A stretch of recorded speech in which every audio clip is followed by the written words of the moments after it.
Hey, 7th graders, get ready because this year in social studies, we're definitely not just memorizing some boring list of dates and dusty old names. No way. In this explainer, we're going to look at your upcoming year of modern world history as a thrilling global chain reaction. Think of history not as a textbook, but as a massive room filled with millions of perfectly placed dominoes.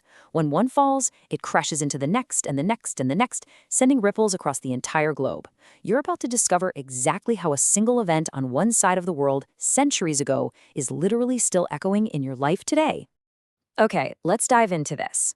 Here is our agenda for the year. We're going to start with the grand puzzle. Then, Unit 1, the Middle Ages. After that, Unit 2, a changing world. Next is Unit 3, modern times. And, finally, we'll wrap up by connecting past to present. Section 1, the grand historical puzzle. Tracing the first domino. If history is this massive chain reaction, well, we're the detectives trying to trace the very first domino that started it all. And that brings us to our essential question. How did conflict and connection shape the modern world? This is the lens we're going to use for everything. When two different cultures meet, they either connect through trade and shared ideas, or they clash in violent conflict. Both of these actions, connection and conflict, are the immense hammers that forge the world you and I live in right now. Every single interaction over the centuries was a domino falling, and our job this year is to map that incredible path. Unit 1, the Middle Ages, the first set of dominoes.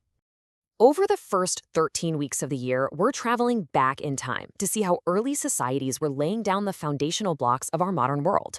For this first unit, our essential question shifts slightly to focus on the daily reality of these early civilizations. We're asking, how did medieval societies organize power, belief, trade, and daily life? Basically, we want to know what it was actually like to wake up in the morning during the Middle Ages. Who was really in charge? What gave people hope and meaning? How did they manage to get the essential things they needed to, just survive the winter? Now, what's really interesting about this is we aren't just going to look at one isolated place. We're going to rapidly compare incredible, distinct civilizations side by side. We'll study imperial China and its vast innovations, diverse and wealthy societies in Africa, the powerful shoguns of Japan, the warring kingdoms of Europe, and the complex empires of the Americas. By comparing how they each handled power, belief, and trade, you're going to start to spot some fascinating universal patterns in human behavior. You'll see that despite being separated by thousands of miles, human beings often solve the complex problem of survival in remarkably similar ways. To understand these patterns, we have to learn their rules. Two of the biggest concepts you'll encounter are feudal and imperial systems.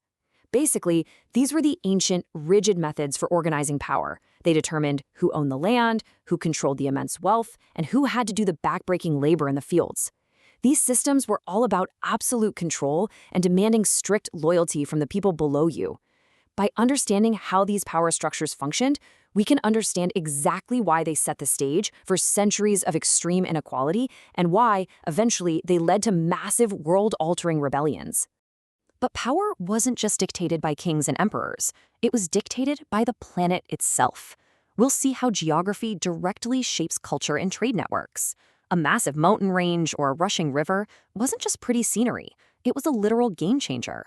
It determined whether a civilization became completely isolated and protected from outside invaders, or whether it became a bustling open hub for global exchange. Think about it. A wide ocean might act as a massive moat keeping enemies away, or it might become a superhighway for merchant ships carrying spices and new ideas. Geography dictated who you could easily connect with and who you might inevitably end up fighting.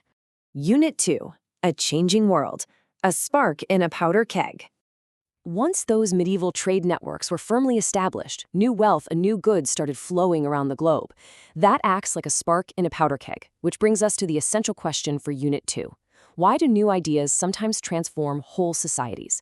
Think about how powerful a single new thought can be. A revolutionary invention, a fresh way of looking at basic human rights, or a massive scientific breakthrough can literally tear down a 1,000-year-old society and build a completely new one in its place overnight.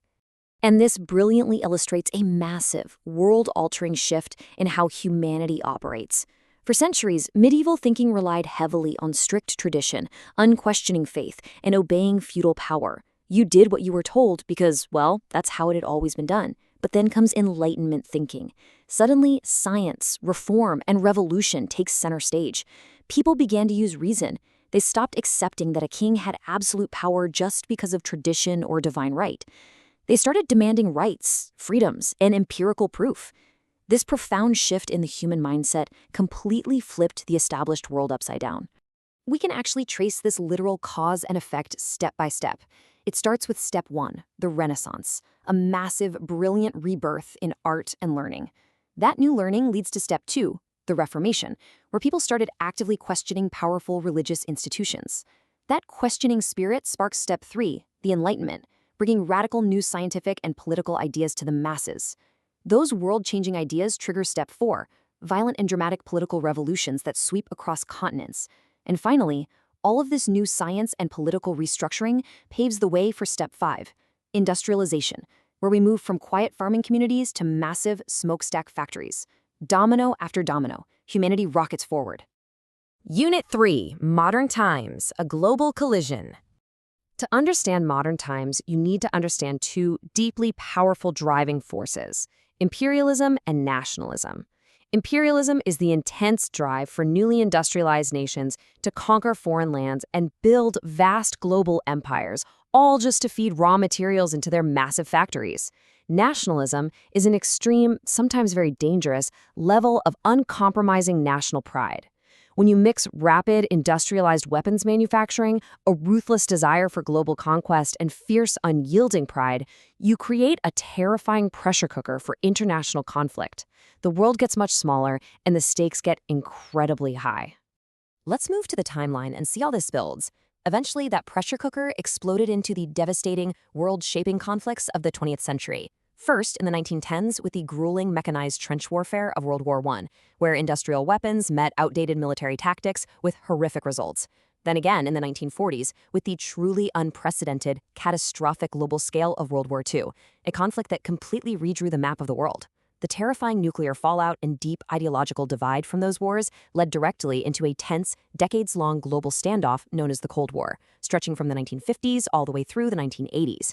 And all of that deeply complicated history brings us right to the doorstep of the 2000s and the highly connected, often volatile contemporary world we navigate today. But here's a crucial distinction for this class. We're not just going to memorize the dates these wars started and ended. That's what a textbook does. Instead, you're going to actively analyze these global conflicts. You'll compare different, often opposing, perspectives from all around the world to understand exactly why people felt compelled to fight. We'll evaluate the deep, underlying causes and the lasting, generational effects of these global wars. We're looking for the why, not just the when. We want to understand the human decisions behind the history. Connecting past to present. Connecting the dots. Let's be honest, studying history is kind of pointless if you don't use it to understand the world you actually live in right now. The crucial point is that you are the final domino. The medieval trade networks we map out, the political revolutions that overthrow kings, the industrial factories that darken the skies, and the world wars that redraw the international maps. These are the direct, undeniable reasons for the current global issues you see on the news right this very second. The borders of the countries on your map, the languages people speak across the globe, the ongoing conflicts over natural resources. It's all the direct result of this massive historical chain reaction. By the end of this year, you won't just know what happened in the past, you'll possess the ultimate superpower to understand exactly why your modern world works the way it does. The grand puzzle is set. The dominoes are lined up across the centuries, waiting to be tipped over. So, 7th graders, I leave you with one final, very important question. Are you ready to see how the very first domino fell?